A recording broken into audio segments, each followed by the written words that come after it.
Jay here for Stretford Paddock, that's Joe Smith. Hong Kong 1, Manchester United 3, an emphatic win away from home for Ruben Amorim's Reds. It's genuinely one of the best days of my life. Joe, I don't know where to start with that. Make sure you're getting involved in the chat and the comments, because I was worried at the end of the season. I ain't going to lie. I was even more worried when I heard rumours about selling Bruno Fernandes, but that has completely settled my nerves. Yeah. We are back. Yeah.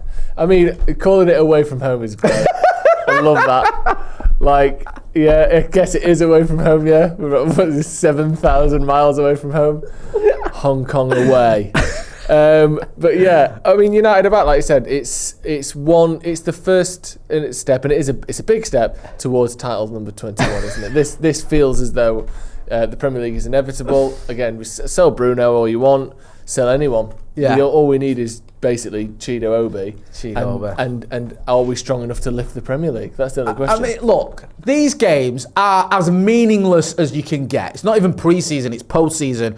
A season where we finished 15th. Yes. We lost the final to Spurs. Everyone just wants to go home and go on their holidays. And it's like, we go to the Far East for this little mini tour that it feels as though the players aren't really on board with. There was a lot of criticism following the first game against the Malaysian All-Stars. We wanted to see more effort. We saw that. You want to see youngsters getting some minutes. We saw that. And if you were to pick anyone you'd want to see on the score sheet, it's probably Chido. Get some goals for the first team, albeit in a friendly, and get off the mark. There's still definitely things to take from this. There's definitely good points today. And obviously we're joking a little bit. Like you said, as far as Man United games go, this is in the lower echelon of on-field importance. Yep. But I think anytime a striker scores a goal, whether it's in training, whether it's down the corridor in their house against their kid, or whether it's in a postseason game like this, I do think it is good for you. I think that strikers putting the ball in the back of the net is always a good thing. Yeah. Especially when it's your first goals for Man United. I know they're not official goals. They won't go on his record as a United goal scorer, but we've watched him in a Man United shirt put a couple of goals away today, and that's a big step for him. So I'm really happy for Chido. The first goal in particular, really nice bit of play. One touch, two touch, edge of the box, sort of on a 90-degree swivel, slammed it in the bottom corner. Really nice finish. And the second one, a very different goal, glancing header to the back post. I think a better keeper maybe could have got there, but they didn't. And I think that's important. So yeah, I'm really happy for him. And it's nice to see some of that hard work and stuff that we've seen in the Premier League turn into goals. And again, obviously the levels are different, but I think it's always worth celebrating strikers, especially young strikers, scoring goals. Yeah, 100%. And there was an air of like United taking this a little bit more seriously. Like, yes. Before the game or during the first half, we were talking a lot about Bruno Fernandes because obviously he's been linked with the move to Saudi. And I was watching him, and I know he did that little Rabona where he looked like he's almost messing about, but there was discussions going on during the game. You could see players like chatting to each other and like gesticulating. Like there was a sort of semi-seriousness to the way we approached it that was probably missing in that first game, which is what you wanted just to see a little bit more of, and we saw that. Obviously Chido's getting a lot of plaudits. There's criticism in the chat, right? Yeah. And I don't know how tongue-in-cheek this is. Ridwan, I'm picking him out. I could have picked out about another 20 people. It's just not natural for Rasmus. He has no instincts, and his first touch is shocking. There's a few other people calling out Rasmus Højlund. I mean, where do you stand on that? Is it just ridiculous to criticise anyone after that game because it's so meaningless? Or do you think there is any merit in having any concerns around Højlund when even in a friendly he looks a bit lost? My opinion on Højlund isn't going to change based on these friendlies. No, I think that's a fair comment, and I'm glad you said it, but go on. Not to say that he's played great or he's played terribly. I don't think he's been particularly good. I think he's one of the players, if not maybe the most, or the most significant or the most in need of this season to end. Yeah. Because Garnacho obviously might leave. There's other players in there that have had a tough time. Rasmus Højlund needs this season to end absolutely desperately. Yeah. He's probably mentally so sick of playing football for Man United right now. And whether he's here or not next season, I think there's a decent chance that he is, just because of, we've got a lot of other people to sell, and we're very thin up front. He just needs 4 weeks off, chill out, speak to people who like you, speak to people who you like. Don't have to look at your teammates, don't have to look at the manager, don't have to look at Twitter, any of that sort of stuff, and come back next season, because at the minute he's playing probably, I would guess, the worst football he's played since he was about 7 or 8 years old. Yeah. In terms of the quality, some of the touches, some of the sort of little body feints here and there that just aren't fooling anyone at the moment. It's all nowhere near his level, I don't think, and certainly not near the level United want to be. But I think I'm seeing a shadow of the 20-year-old we saw last season. So for him, this must be like a living nightmare playing at the moment. It just needs to end. And if he's ever going to be a player for United, which, again, have your own opinions, and I'm not sure he is, if he ever is going to be, it's not going to start playing away at Hong Kong. No. It's going to start after a pre-season with the new manager, and hopefully some players around him that if he ain't scoring can play instead of him. Yeah. But, I think we just need to get this season done with, and my opinion on him, like I said, isn't going to change based on these games. No, I agree. He is getting a lot of stick. I always worry about Højlund as well, because I think he's someone who seems to go on social media and look at social media, and even after a game like this, he's still getting trolled. Yeah. Boxing Freaks says we shouldn't downplay it too much. Everything against us: the weather, ref, pitch, Rasmus. Can't slay us. We did what we needed to do at half pace. Genuinely, just listed Rasmus Højlund as one of the things against us there. You read it like it was nothing. Yeah.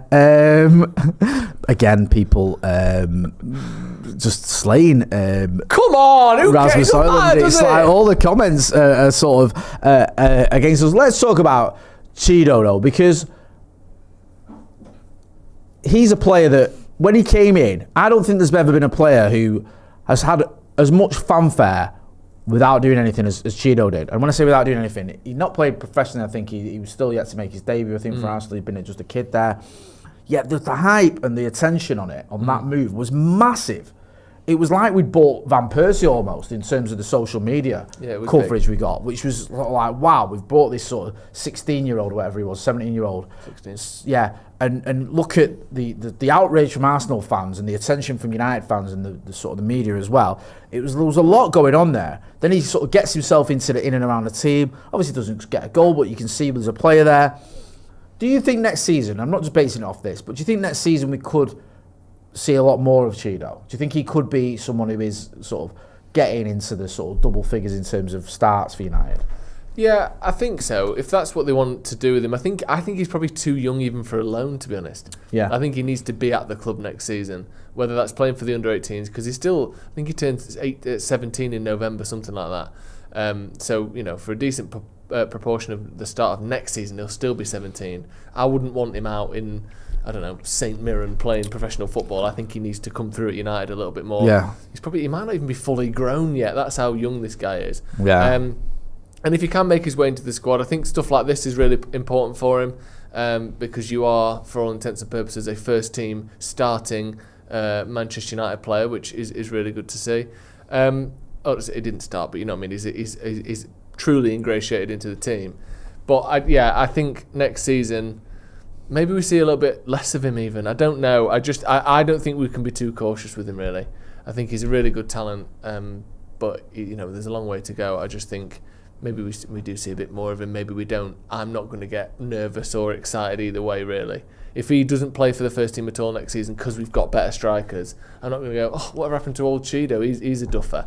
I just think he's so young. Just a full year in the under-18s would be more than good enough for him, and anything above that is a bonus, I'd say.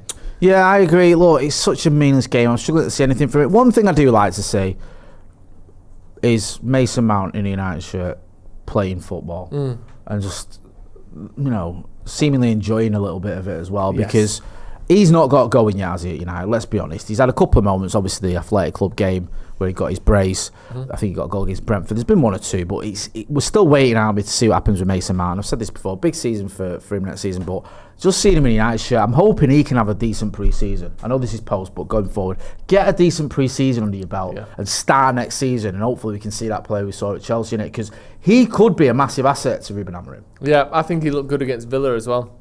Yeah, first half, you did say that, to be fair. When we had a bit more energy, a bit more work rate, I think his runs off the ball are good. I think he tries hard. I think we're starting to see a little bit more of that technical ability as well as time goes on, and he sort of trusts his turns and feints and all that sort of stuff that can go away a bit at times when you've had a long injuries. Yeah.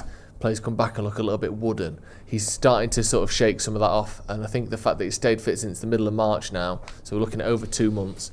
He started 3 games in a row in the Premier League for the first time for Manchester United. He started, I think that was in May. So we're starting to see him come back. Hopefully he can stay fit, like you said, full pre-season. I think system-wise, characteristic-wise, he suits Ruben Amorim's Man United perfectly. Certainly as a rotation, and if not starting week in, week out. So, yeah, the more games, the merrier for him. And once we finally see what he can do and start consistently seeing it, I think we'll see someone that is more than good enough to play for Man United. Just one final little nod to Aiden Evan. Got a goal. Yeah. I mean, what a player. Forget this. I love Aiden Evan. Yeah, I do. It's hard not to, isn't it? Yeah. When you watch him, you think he just looks... Well, like the Ollie Watkins stuff the other day, like he's playing against Villa. And Ollie Watkins, who... I know people have, he's got dropped for Rashford and all that. I think he got 16 league goals again this season, Watkins. Yeah. Like massively under the radar with his goal scoring.